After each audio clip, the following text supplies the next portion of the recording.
Hey, what's up guys, 𝐻𝐤𝐤 here, and welcome to episode 19 of Scaling to Glory, where in today's episode we are basically going to be continuing on showing you guys some highlights from Weekend League, which is not from last weekend, but from the weekend before that.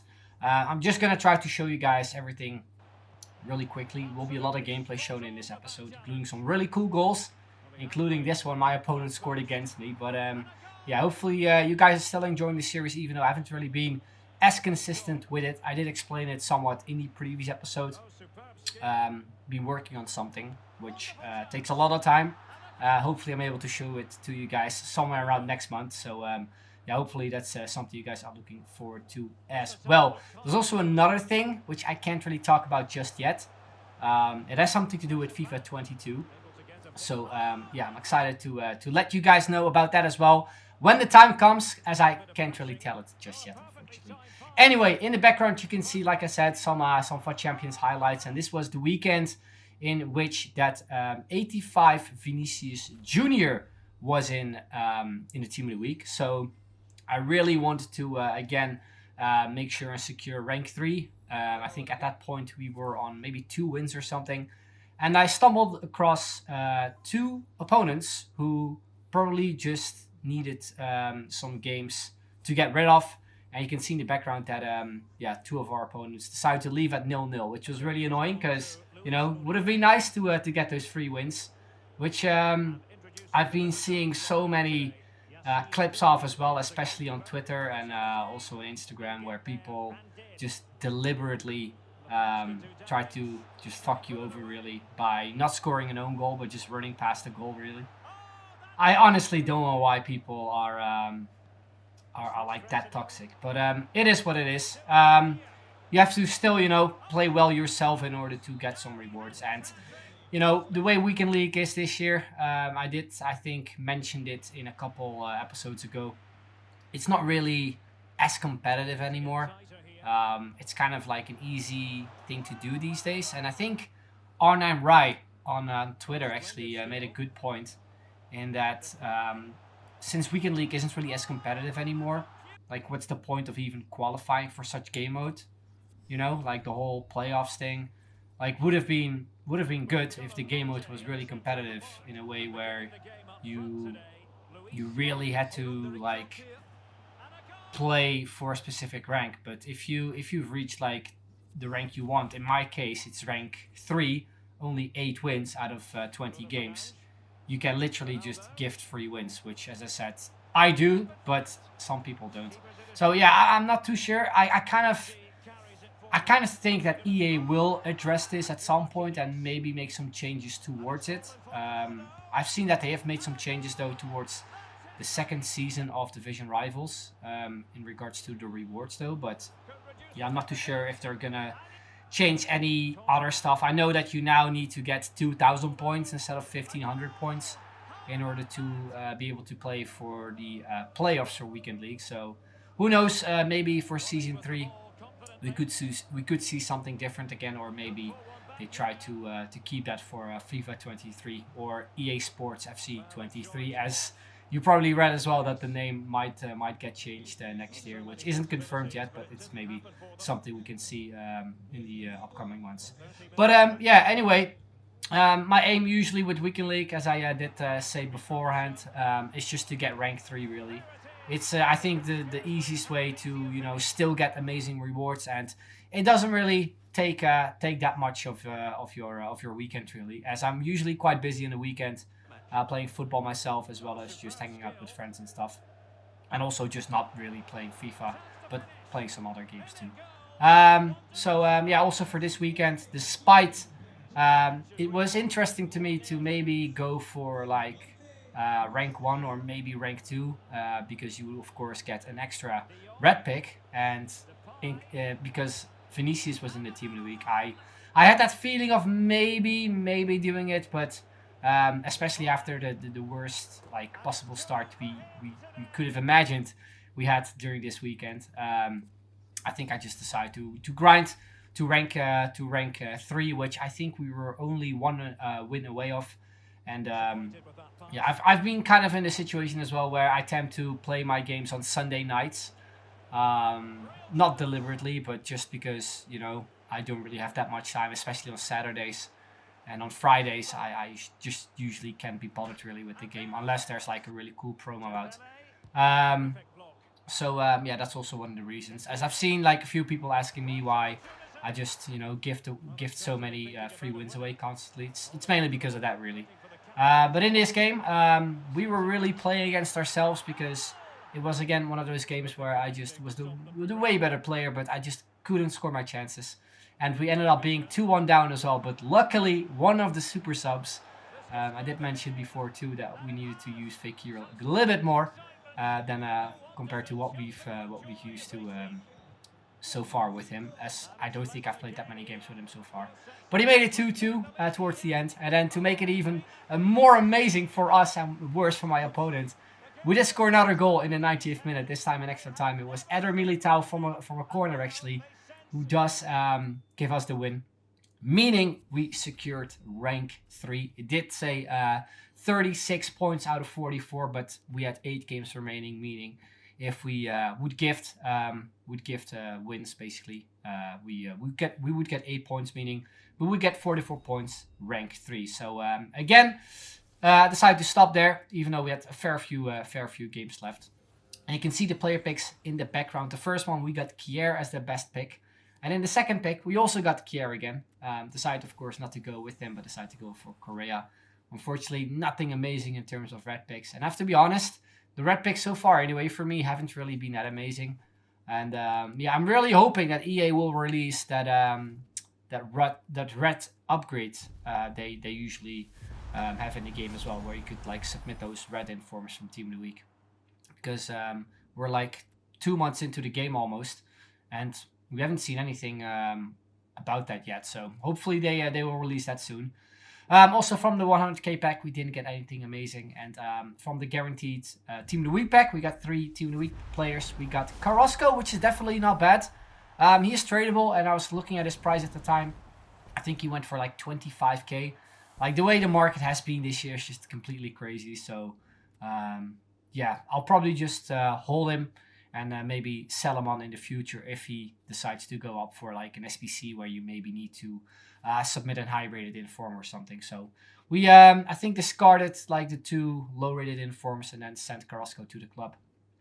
And then it was time to take a look at the FUT Hero SBC, as I did mention in the previous episode.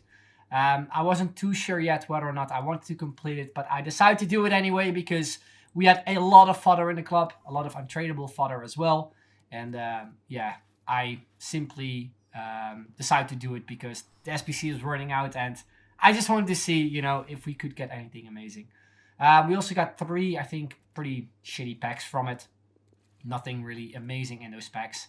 And yeah, you can see them in the background quickly. And then it was time to finally open this hero upgrade pack. Now, I've seen a lot of people getting some terrible players, but we were really, really lucky, as we did get Antonio Di Natale, who at the time was like, I think, approaching 900,000, or he actually was dropping from 900,000. I think he was like 850 or something. But yeah, the way the market has been, he's been dropping as well, I think around 700k. But I'll definitely take it, because this SBC, I think, cost me around, I think, or at least it would cost you, I think like 300k or something. I could be totally wrong, but I think around that mark. And yeah, we got an amazing player in return. One of the best heroes in the game. So I'm really, really happy that I did that SBC. After that, I decided to sell some of our investments, including the Di Marias we picked up, Verratti, also Modric, which we, on every single player, we've doubled our coins, which is amazing. And I still have a bunch of fodder as well, including like this Handanovic, which I picked up for 5.6k. A couple David Silvas or Yarzaballs, which also have doubled, but I think will go up a lot more in the future. Hopefully, anyway, fingers crossed. So this is the team I decided to make in the end. We did play with sort of a budget team in the last episode and also in this episode, but this was the main team we're going to be using for the upcoming weeks.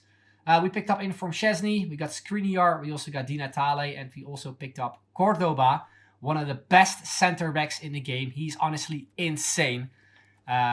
Picked him up for 500,000 coins, which is a lot of coins, but I asked my fellow friend, I am French, on Twitter, and he said that he was, yeah, definitely one of the best players he had used so far in terms of defenders. So yeah, we're definitely gonna keep using him in the squad for the future. And there's also this potential of FUT Heroes getting an upgrade, I think, or at least EA, I think, mentioned at the start of the year that FUT Heroes will get better versions. I don't know if this version will get an upgrade or they will release like a second version of Cordoba and Di Natale, but I decided to pick him up anyway because he fit the team perfectly. And all in all, the team looked pretty amazing with also that Silver and Teka in the team, which, to be honest, actually played really well for me. You will see a bunch of gameplay anyway. After you kind of could have seen that I went through some SBCs. I was thinking of maybe completing Parejo, also Mares, also maybe the base icon SBC, but I decided not to do them at that time anyway. What I did do though was an SBC, which was the player pick SBC, where you could get, I think, a guaranteed 78 rated player. I did 12. These were the results. Nothing amazing apart from getting Tony Kroos, which was definitely nice to get as a photo player, and also Sommer, but the rest were really, really bad.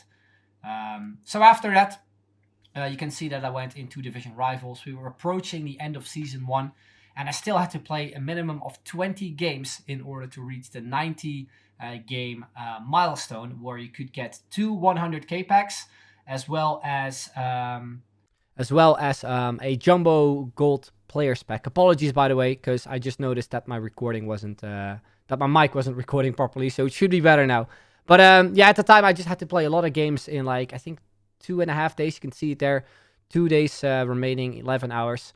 And I also wanted to go to the Elite Division. And yeah, we were still on that win streak, I'm pretty sure.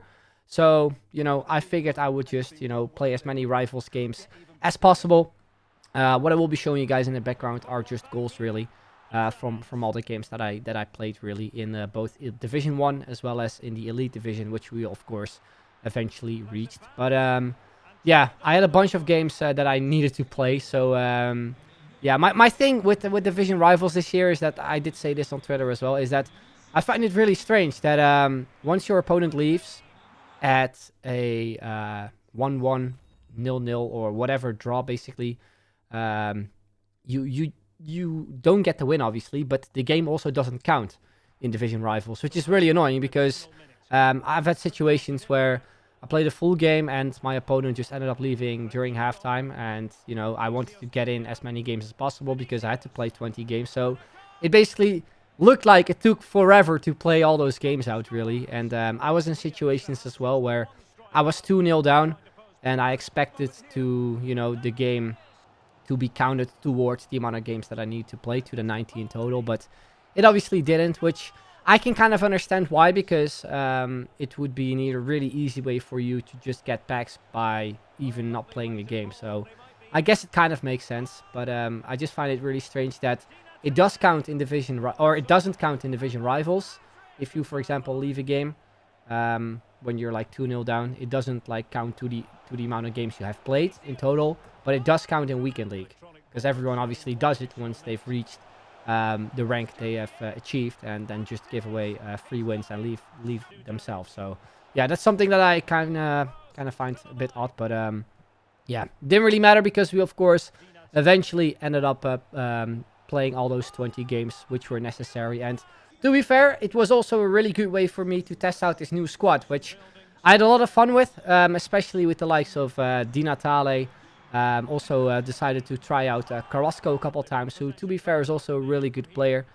Also, for me, another reason to test out Vinicius Jr. a little bit more, because so far, I have to be honest, he hasn't really been that amazing for me. I do prefer Rodrigo in comparison to him, even though Rodrigo has the 4-star skills and Vinicius the 5 stars.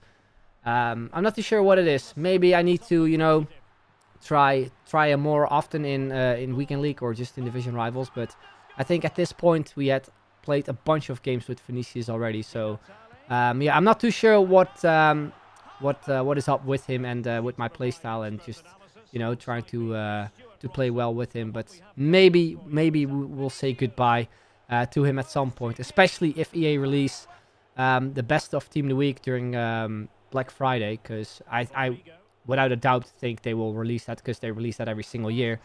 And yeah, I can see Vinicius entering the best of team week, meaning of course his price will drop. So yeah, I might say goodbye to him soon and maybe replace him with Carrasco or anyone else that we could play on the left hand side. But yeah, from all the goals you could have seen, I had a really fun time playing both with especially Di Natale, also Córdoba, which unfortunately I can't really show much highlights of because he's of course a defender, but he's absolutely amazing. Also 𝐿𝐷𝐸𝐾, which I did mention briefly when I showed the squad to you guys at the start. Also a very good midfielder. Probably one of the best Silver Stars objectives they've released this year, actually, in regards to, you know, players that are actually usable. So, yeah, really, really amazing team, as you probably could have seen from the goals as well.